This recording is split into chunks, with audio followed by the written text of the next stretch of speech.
throw you guys off? Or? No, I think the guys have handled that information really well. And again, this team's done a great job always adjusting when need be. This is an unusual week anyway, 6-day week. We've done it earlier this year for the Carolina game. Our guys responded well to it, and this is just one more adjustment they'll have to make. So we all have a walkthrough, I guess. Yeah, we'll keep our normal schedule. So all of our physical practice stuff will be here. Okay. And then so it doesn't really change our routine much, just where our meetings will be for that final day. Trey Hendrickson said we should ask you, so what's the latest on his list? Yeah, we'll see how he gets through the week. I think with a lot of our guys, we're training towards being optimistic, but we want to utilize these full-speed practice days, these next 2 days, to see where they're really at. You just need to see how much it's hurting him, how much he can do with it. Yeah, I just want to get through these next couple of days and see where we're at for the game. With the secondary, you anticipating Mike and Cam to play it? We'll see. Again, I think once we get out there and we physically do it and practice these next 2 days, we'll have a much better feel of where a bunch of guys are at. What happened with Cam's shoulder? Just more stinger issues, but again, we'll see where he's at this week. I asked Joe, I'm pretty sure you probably know, but you can clinch a playoff spot this Saturday if you win.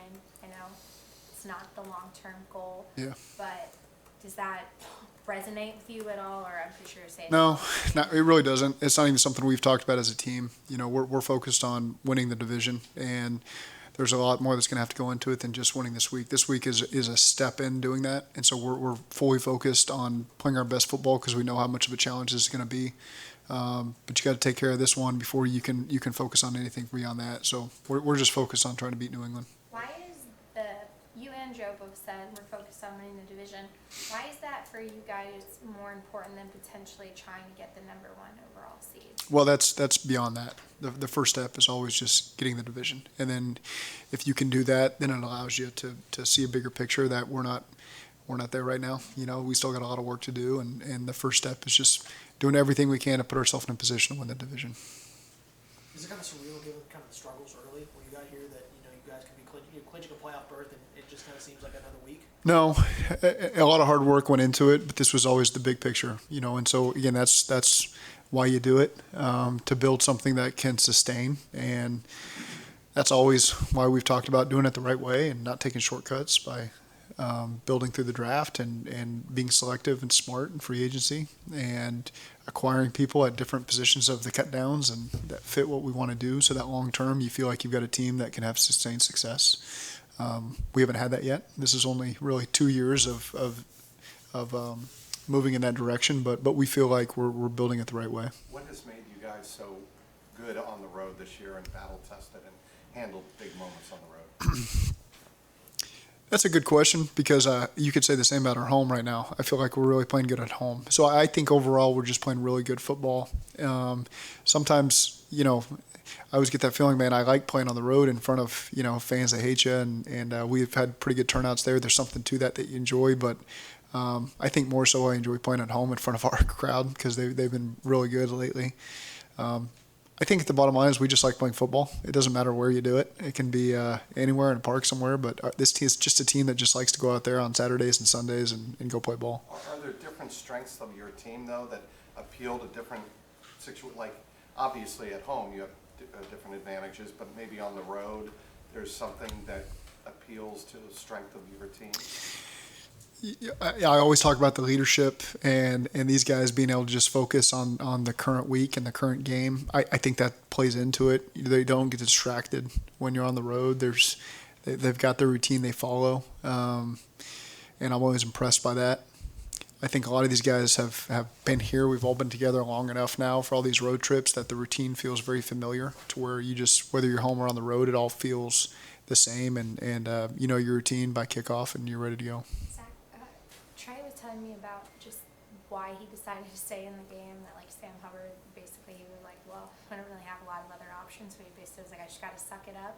Aside from his just like relentless mental makeup, from like a tactical skill point, if you were game planning against him, like what would you start with about why Trey Hendrickson is such a good edge rusher?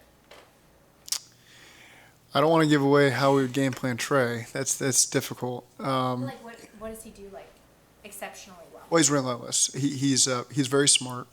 He does a really good job studying his opponents. He's relentless, absolutely relentless. He's strong, he's quick. And then you add in his football IQ on top of that, and it makes a really dangerous player.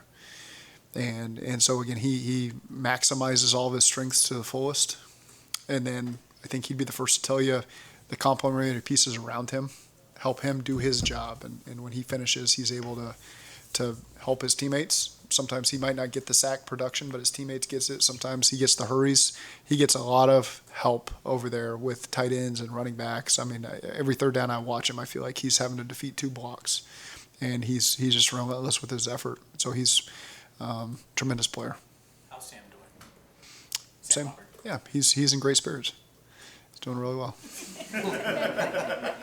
What does that mean for him potentially playing the next couple weeks? We'll see. I think all these guys, we just got to see where we're at through the week and then make decisions as we get closer to game time. What happened with his calf? Now that you have a little more information after Sunday, what happened with it? We saw on the injury report. Yeah, his calf just tightened up. So, again, we'll have to see where it's at.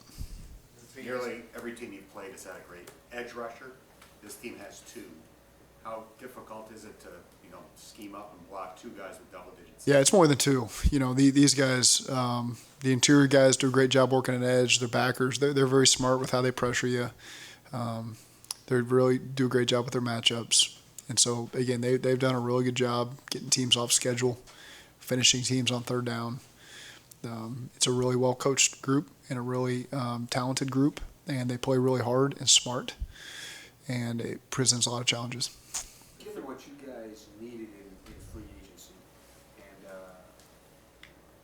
and when you went out to look for, what's Teddy Karras giving you? That's how you had to have drawn it up. Yeah, it is. He gives added leadership, which we're always willing to take. He's all about ball. He loves to talk protections. He loves to talk run game. That's what gets him excited. You need that in the center. It's awesome to be around. Just his infectious energy at all times. On top of that, he's just an awesome human being. The money he's raising to help people right now. He's just all about people. He's all about helping people. He's unselfish. That's why a guy's elected the captain right when he walks in the door, just because he has that effect on players and coaches and in a city, really. And people back in Indianapolis, too. And I'm sure everyone in New England and Miami would say the same thing that's interacted with him. So just a special human being, and we're lucky to have him. He seems to have set he's made sure that the pocket is, the middle of the pocket. That seems Right. to be such a key thing for you guys, that the pocket is kind of, held firm. He understands what's necessary to allow us to throw the football effectively, and that's cleaning up the interior of the pocket and making sure Burrow's comfortable back there and helping clean up, work from the guards and the tackles as well. And so Ted, again, his head's always on a swivel, and he's looking for work. If he doesn't have a immediate responsibility, he does a really good job of finding work. You always say you want receivers who are tough and can catch. I'm curious, where'd you get the line from, and why is it so true? The first person I heard that from was Phil McGagan. He was our assistant receiver coach and coached receivers in Miami. And he was the first person that made that comment to me, and it always stuck with me. He sat next to me in the staff meetings that we used to have at the Dolphins.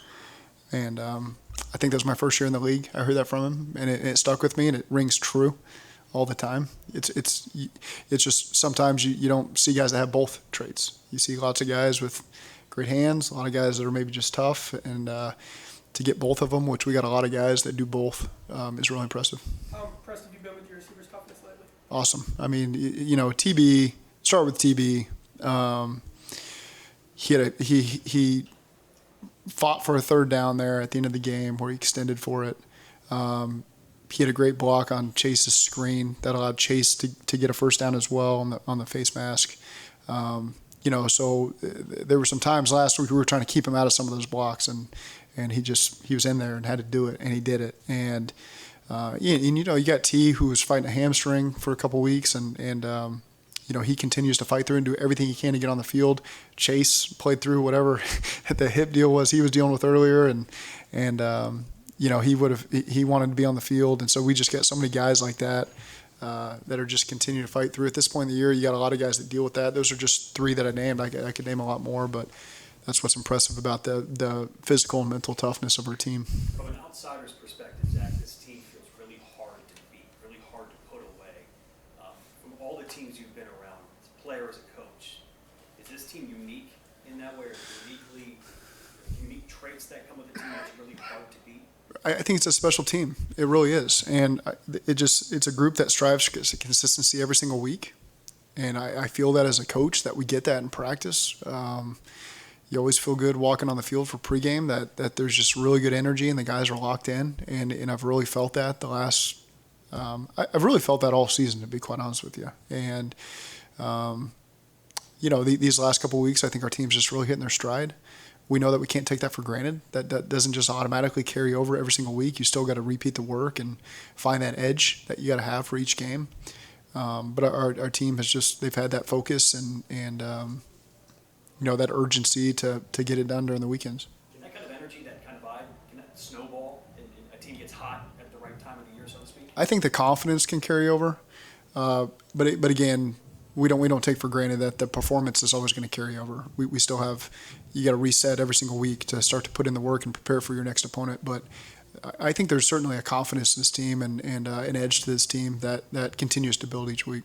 Will y'all get extra meeting time on Saturday, or I guess on Friday then, because you're going to be in a day early? Like, what is that going to look like? No, it's our schedule will remain the same. So aside from the travel, the schedule will remain the same, and so guys can stay in their routine.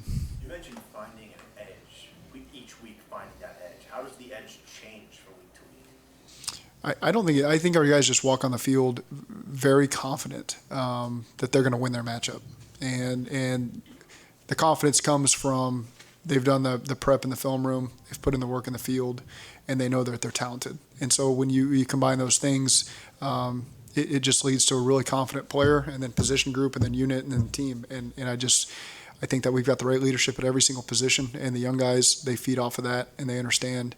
I've said in here many times, guys don't want to be the weak link on this team, and so they've felt the need to rise to the challenge, and I think that we've got a really good group that does that. But again, in the same token, we know that we've got a really tough road game, and this is going to be a difficult environment versus a really good team, and so again, everybody's going to have to be at their best on Saturday. Having gone against Bill Belichick, back in your first season as head coach, going against him 3 years later, how tough is it? And what do you appreciate about just going against a coach like that who's one of the greatest? He does a great job. I think they've got a great coaching staff from top to bottom. They've got really smart players that play. They play smart. You just see that intelligence on the tape, and they're just really skilled as well. And so, been up to New England many times, and I know that it's a difficult place to play, and so it'll be fun. We're looking forward to it. When a team loses in last-second spectacular fashion like the Patriots did last week, do you expect a team coming in with a different type of edge the next week? I think the really good teams in this league have the ability, again, to put games quickly behind them and refocus. And they're a team that I've got a lot of respect for, and so that they're going to be prepared for you when you walk in the building, and we're going to get their best shot. There's no doubt. Because of how often you guys have come back in games and proved that they can do it, is it just kind of a comfort thing, or does it allow you to be maybe a little more aggressive, take some more chances early in games than you would otherwise? Every game is unique. Every plan that we go into it is different, and it's not necessarily always carryover. And so, again, there's always things that we're trying to achieve early in a game that may change from week to week. And obviously, we want control early in the game. We don't want to play from behind. We want to do things that allow us to control the game, and so we can build on the lead. But again, it's an 18-game season, and you play great teams every week. And there's times when you find yourself in a bit of a hole. And our team has been in that situation enough over 2 years where we know there's no panic and that there's plenty of time on the clock, and that we can find a way to dig ourselves out of it.